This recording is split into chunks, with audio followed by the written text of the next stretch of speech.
وآلہ وصحبہ وبارک وسلم۔ حمد و تعریف و توصیف اللہ جل مجدہ الکریم کی ذات بابرکات کے لیے، جو خالق کائنات بھی ہے اور مالک ششہات۔ اللہ جل وعلا کی حمد و ثنا کے بعد رسول رحمت، شفیع معظم، نبی محتشم، حضور ختم المرتبت صلی اللہ علیہ وآلہ وسلم کے حضور ناز میں اپنی عقیدتوں، ارادتوں اور محبتوں کا خراج پیش کرنے کے بعد واجب الاحترام، ذوی الاحتشام، عالی مرتبت سامعین و حاضرین، السلام علیکم ورحمۃ اللہ وبرکاتہ۔ سیرت النبی صلی اللہ علیہ وآلہ وسلم کے عنوان سے منعقدہ اس تقریب میں تھوڑے وقت کے لیے کچھ باتیں آپ کے گوش گزار کرنے کے بعد اجازت چاہ لوں گا۔ اللہ تعالیٰ میری زبان پر کلمۃ الحق جاری فرمائے۔ سیرت کا لفظ ہمارے ہاں معروف ہے، اور ایک مسلمان پیدا ہوتے ہی اس لفظ سے بہت جلد آشنا ہونے لگتا ہے۔ سیرت کے لغوی مفہوم کی طرف اگر میں آپ کی توجہ دلاؤں تو کسی چیز کی اصلی اور حقیقی حالت کو سیرت کہا جاتا ہے۔ اس کی مثال حضرت موسیٰ علیہ السلام جب فرعون کے بلائے ہوئے جادوگروں کی جانب سے پھینکی ہوئی رسیوں کو سانپوں کی شکل میں متحرک دیکھا تو آواز آئی کہ اپنا عصا ڈال دیجئے۔ پھر آپ کے ہاتھ میں جو عصا تھا، لکڑی کا جو ڈنڈا تھا، آپ نے وہ جب ڈالا تو وہ لہراتا ہوا سانپ بن گیا، اور جتنی رسیاں ڈالی گئی تھی ان سب کو نگل گیا۔ اب جادوگروں کا فخر ٹوٹ گیا، اور وہ ساری پھینکی ہوئی رسیاں جو سانپوں کی شکل میں متحرک نظر آ رہی تھی، وہ ڈنڈا نگل جاتا ہے۔ اب حکم ہوا حضرت موسیٰ علیہ السلام کو کہ اب دوبارہ اس کو اٹھا لیجئے، یہ تو سانپ ہے۔ کہا نہیں، سَنُعِيدُهَا سِيرَتَهَا الْأُولَى، اب ہم اس کو اس کی اصلی حالت کی طرف پلٹانے لگے ہیں۔ سبحان اللہ۔ تو وہ پھر دوبارہ لکڑی کا ڈنڈا بن گیا، اور حضرت موسیٰ علیہ السلام آگے بڑھے اور اس کو اٹھا لیا۔ تو وہاں قرآن نے جو لفظ استعمال کیا ہے وہ سیرت کا لفظ استعمال کیا، سَنُعِيدُهَا سِيرَتَهَا الْأُولَى، کہ ہم اس کو اس کی اصلی حالت کی طرف پلٹا دیں گے۔ تو کسی چیز کی حقیقی حالت کو، کسی چیز کی اصلی حالت کو سیرت کہا جاتا ہے۔ کوئی شخص گاہک سے ہنس کے بات کر رہا ہو تو اس سے یہ اندازہ لگانا مشکل ہے کہ وہ خوش اخلاق ہے یا کاروباری مجبوری کی وجہ سے وہ ڈیلنگ ایسی کر رہا ہے کہ گاہک کو تاثر اچھا جائے۔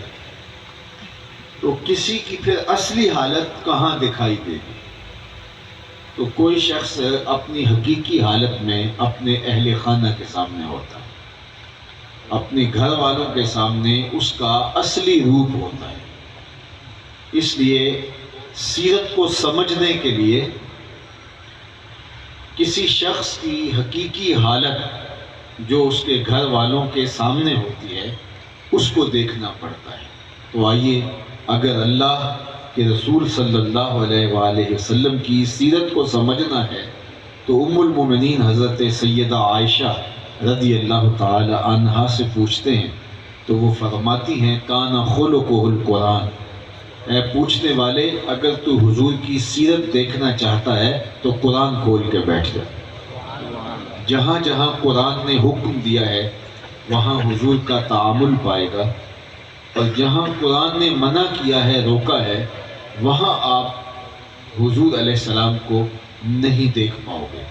تو یہ ہے حضور کی سیرت کا وہ حقیقی روپ جو ہم یہاں حضور کے اہل خانہ کی زبان سے سن سکتے ہیں اور حضور کے گھر میں دیکھ سکتے ہیں۔ دوسری مثال اس کی میں آپ کے سامنے ام المومنین سیدہ خدیجہ الکبریٰ رضی اللہ تعالی عنہا کے قول سے آپ کے سامنے رکھنا چاہوں گا۔ ام المومنین سیدہ عائشہ رضی اللہ تعالی عنہا بھی حضور کی حقیقی سیرت کو بیان کرتی ہیں۔ اب حضرت خدیجہ الکبریٰ رضی اللہ تعالی عنہا سے بھی حضور کی سیرت کا سنیں۔ بخاری اٹھائیے، دیگر کتب سیر، کتب صحاح، کتب تواریخ اٹھائیے، وحی کے باب میں یہ موجود ہے کہ جب پہلی وحی کا حضور کے قلب اطہر پر نزول ہوا تو قرآن تو وہ ہے کہ اگر پہاڑوں پہ اترے تو وہ بھی خشیت الہی سے ریزہ ریزہ ہو جائے۔ لو انزلنا ھذا القرآن علی جبل لرأیتہ خاشعا متصدعا من خشیت اللہ، اگر یہ پہاڑوں پہ بھی اترتے، قرآن کی آیتیں پہاڑوں پہ بھی نازل ہوتی تو قرآن کی ہیبت اور عظمت کی تاب پہاڑ بھی نہ لا پاتے اور وہ بھی شک ہو جاتے، ٹکڑے ٹکڑے ہو جاتے، ریزہ ریزہ ہو جاتے۔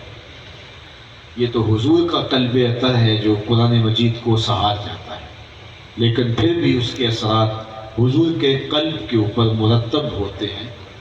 تو حضور نے گھر آ کر کے اپنی زوجہ حضرت خدیجہ الکبریٰ رضی اللہ تعالی عنہا سے کہا زملونی، مجھے چادر اوڑھا دو، مجھے سردی کی فیلنگ ہے۔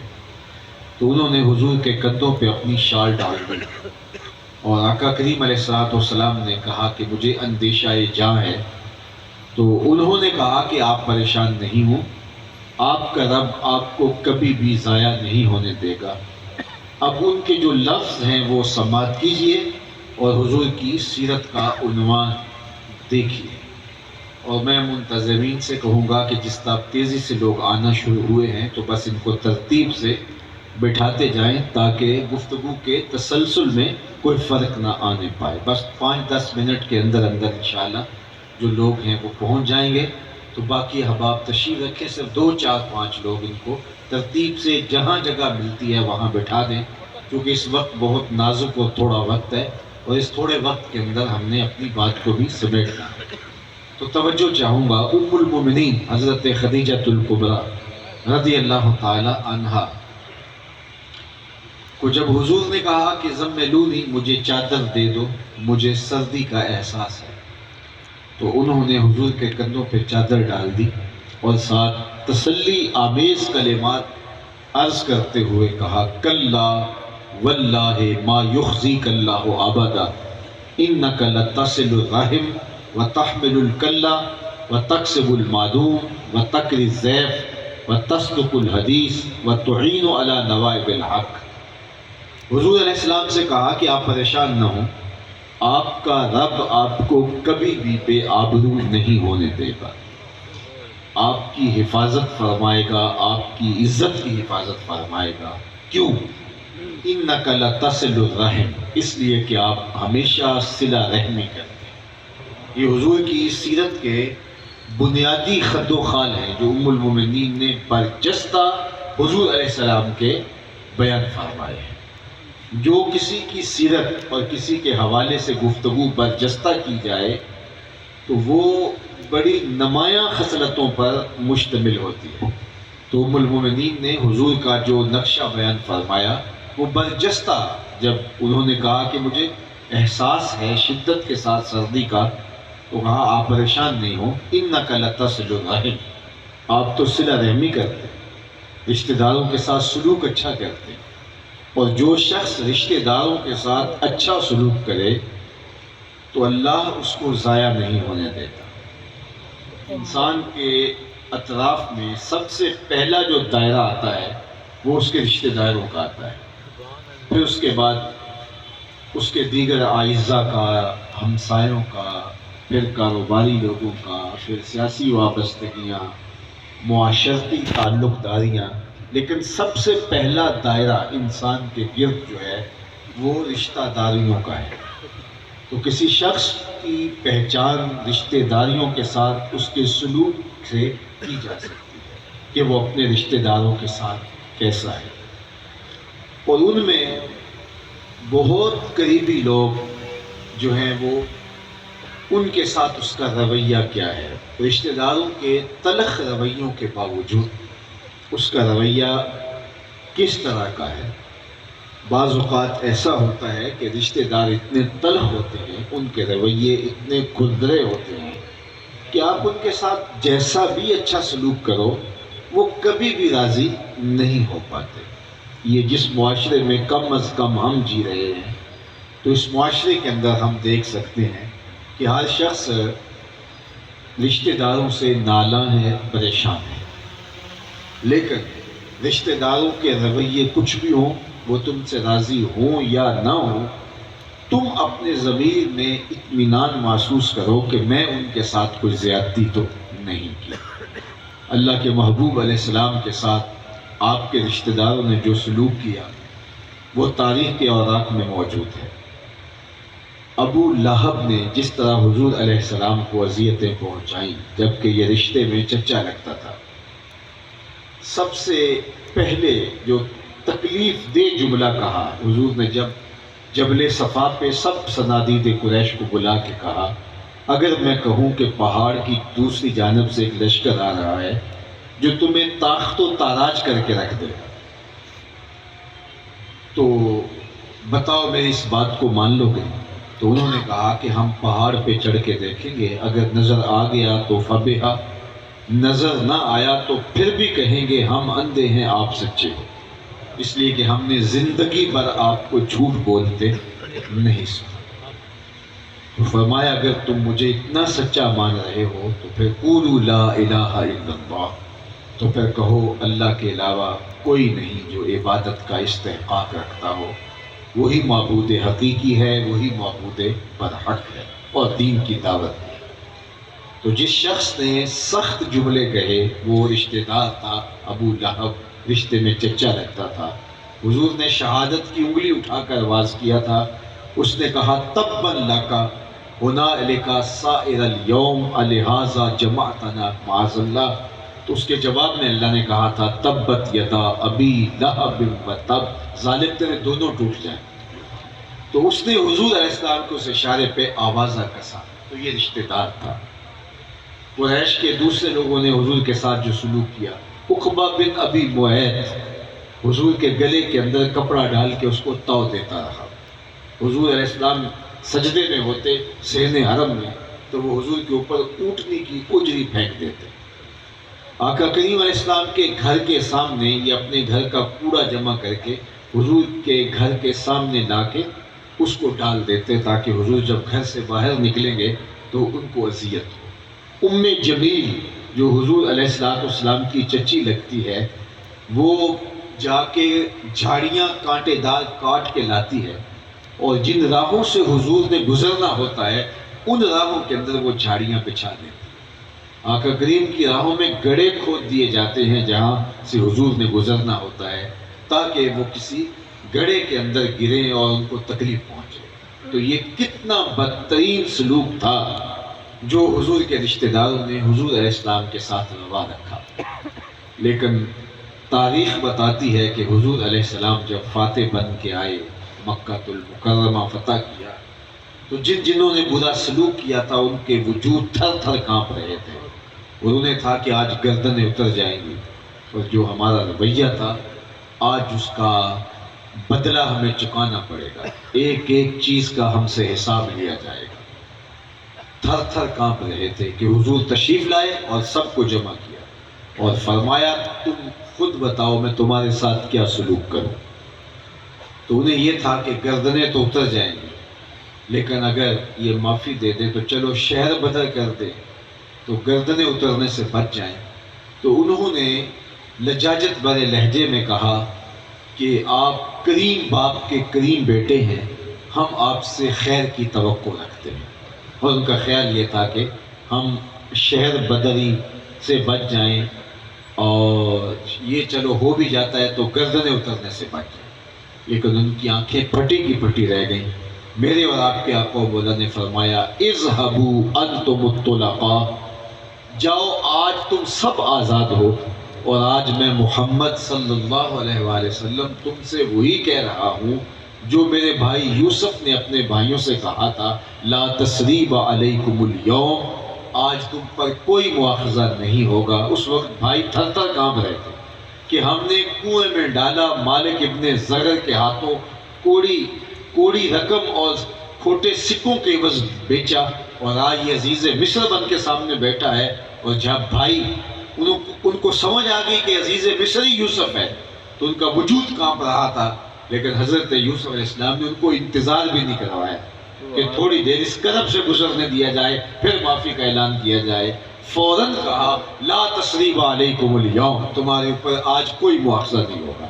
تو فرمایا آج میں بھی تم کو وہی کہتا ہوں جو میرے بھائی یوسف نے اپنے بھائیوں سے کہا تھا، اور ان کو عام معافی کا اعلان دے دیا۔ اللہ اکبر۔ مکہ المکرمہ میں ایک دن حضور نے عثمان بن طلحہ سے کہا، جو کعبۃ اللہ کا کلید بردار تھا، کہ کعبۃ اللہ کا دروازہ کھولو، میری آرزو ہے کہ میں اندر جاؤں اور کچھ رکعتیں ادا کروں، نماز پڑھنا چاہتا ہوں۔ تو اس نے کہا کہ میں تو کعبۃ اللہ کا دروازہ آپ کے لیے نہیں کھول سکتا۔ آج حضور جب فاتح بن کر آئے تو حضور علیہ السلام نے فرمایا این عثمان بن طلحہ، عثمان بن طلحہ کدھر ہے؟ تو اس کو لایا گیا اور اس کا وجود تھر تھر کانپ رہا تھا۔ اس کے ہاتھ سے چابی لی اور کعبۃ اللہ کا دروازہ کھولا۔ حضور نے اندر جا کے بت توڑے، نماز ادا کی اور واپس آئے۔ تو اب سب صحابہ کی آرزو تھی کہ کعبہ کی کلید برداری کا اعزاز ہمیں نصیب ہو۔ ظاہر ہے اسے تو یہ اعزاز اب دوبارہ حضور نہیں دیں گے، تو ہم میں سے دیکھیے کس کی قسمت جاگتی ہے۔ لیکن حضور جب باہر تشریف لائے تو فرمایا عثمان بن طلحہ کہاں ہے؟ تو وہ آگے بڑھا تو حضور نے اسی کے ہاتھ میں کعبۃ اللہ کی چابی دیتے ہوئے فرمایا کہ میں تجھے کعبہ کی چابی دے رہا ہوں، اور یہ قیامت تک تیری نسلوں سے بھی کوئی چھین نہیں سکے سوائے ظالم۔ اور آج جو شیبی خاندان ہے جن کے پاس کعبۃ اللہ کی کلید ہے، چابی ہے، یہ حضرت عثمان بن طلحہ کی اولاد ہے۔ تو جب اس نے حضور کا یہ کرم دیکھا تو اس نے کہا کہ حضور آپ ہاتھ بڑھائیے، میں آپ کے ہاتھ پہ اسلام قبول کرنا چاہتا ہوں۔ تو یہ تھا حضور علیہ السلام کا رویہ، حضور علیہ السلام کا یہ سلوک جو حضور نے کیا۔ تو صلہ رحمی کی ترغیب دی، اور یہ حضور کا نمایاں وصف ہے جو ام المومنین بیان کر رہے ہیں۔ ہمیں بھی چاہیے کہ رشتہ داروں کے تلخ رویوں کے باوجود ان کے ساتھ سلوک اچھا کریں، کبھی ان کا برا نہ سوچیں، برا نہ چاہیں، ان کے ساتھ برا نہ کریں، اگرچہ ان کا رویہ بدترین ہی کیوں نہ ہو، لیکن آپ اور میں اپنے رشتہ داروں کے ساتھ کبھی بھی برا سلوک نہ کریں۔ فرمایا جو چاہتا ہے کہ اس کی عمر میں اضافہ ہو اور اس کے رزق میں اضافہ ہو، وہ رشتہ داروں کے ساتھ سلوک اچھا کرے۔ رشتہ داروں کے ساتھ اچھا سلوک کرنے کے نتیجے میں عمر میں بھی برکت ہوتی ہے اور رزق میں بھی برکت ہوتی ہے۔ اللہ تعالیٰ جل شانہ کے محبوب علیہ السلام کا یہ نمایاں وصف ام المومنین نے بیان کرتے ہوئے کہا کلا واللہ ما یخزیک اللہ ابدا، آپ کا رب آپ کو کبھی بھی ضائع نہیں ہونے دے گا، انک لتصل الرحم، اس لیے کہ آپ صلہ رحمی کرتے ہیں۔ دوسری بات جو ام المومنین نے کہی وہ یہ تھی وَتَحْمِلُ الْكَلَّ، یہ حضور کی سیرت ہے جو حضور کی زوجہ بیان کر رہی ہے۔ وَتَحْمِلُ الْكَلَّ، جس کا کوئی بوجھ اٹھانے والا نہیں اس کا بوجھ آپ اٹھاتے ہیں۔ ضرورت مندوں کے حضور کام آتے تھے، بیواؤں کے گھر میں جا کے ان کا پانی بھرایا کرتے تھے، ان کی ضروریات کی تکمیل کیا کرتے تھے۔ اللہ اکبر، یہ اللہ کے محبوب کا وصف نمایاں ہے جو ام المومنین نے بیان کیا، برجستہ بیان کیا۔ تیسرا وصف انہوں نے حضور کا بیان کیا وَتَقْسِبُ الْمَعْدُومِ، جس کا کوئی کمائی کرنے والا نہیں حضور آپ اس کے لیے کماتے ہیں۔ یہ جو ہم کاروبار کرتے ہیں، تجارت کرتے ہیں، ملازمت کرتے ہیں، کھیتی باڑی کرتے ہیں یا کوئی اور کام، تو اس کا بنیادی مقصد کیا ہونا چاہیے ہمیں اچھی طرح معلوم اور اچھی طرح مستحضر ہونا چاہیے۔ علماء نے لکھا 3 نیتوں کے استحضار کے ساتھ اگر آپ رزق حلال کماتے ہیں تو وہ سراسر عبادت ہے، سراسر دین۔ سب سے پہلی نیت رزق کمانے کی وہ یہ ہے کہ ہم اس لیے کاروبار کریں، تجارت کریں، مزدوری کریں، ملازمت کریں، کھیتی باڑی کریں یا کوئی اور وسیلہ رزق اختیار کریں کہ میں اپنی ضرورت کو پورا کرنے کے لیے سوال کی ذلت سے بچ سکوں۔ یہ ہے پہلا مقصد رزق کمانے کا۔ ظاہر ہے میرے ساتھ آپ کے ساتھ ضرورتیں تو جڑی ہوئی ہیں۔ یہ جسم ہم سے دن میں 2 سے 3 مرتبہ کھانے کا تقاضا کرتا ہے۔ تن ڈھانپنے کے لیے موسم گرما اور سرما کے لباس بھی ہمیں چاہیے ہوتے ہیں، اور اپنا سر چھپانے کے لیے ضرورت کا گھر بھی ہماری ضرورت ہے۔ یہ ہے پہلا مقصد۔ میں اپنی ضرورت کو پورا کرنے کے لیے کسی کے آگے ہاتھ پھیلانے کی بجائے اپنی ضرورت کو حاصل کرنے کے لیے محنت کر رہا ہوں۔ یہ پہلا مقصد ہے رزق کمانے کا۔ دوسرا مقصد، میرے ساتھ جڑے ہوئے جو لوگ ہیں، جو میرے زیر کفالت ہیں، میری اور آپ کی نیت ہونی چاہیے کہ میں اس لیے رزق کما رہا ہوں کہ ان کی ضروریات کی تکمیل ہو۔ میرے بچے ہیں، بیوی ہے، بوڑھے ماں باپ ہیں، اور جو میرے زیر کفالت لوگ ہیں، چاہے وہ چھوٹے بہن بھائی ہیں یا کوئی اور، ان کی ضرورت کو میں نے پورا کرنا ہے۔ اللہ نے ان کی ضرورت کو میرے ساتھ جوڑا ہے۔ اس کے لیے پردیس کاٹتے ہیں، اس کے لیے ملازمت کرتے ہیں، اس کے لیے پتھر توڑتے ہیں، اس کے لیے تجارت کرتے ہیں، اسفار کرتے ہیں، کھیتی باڑی کرتے ہیں، مشقت سہتے ہیں، لوگوں کی ملازمتیں کرتے ہیں۔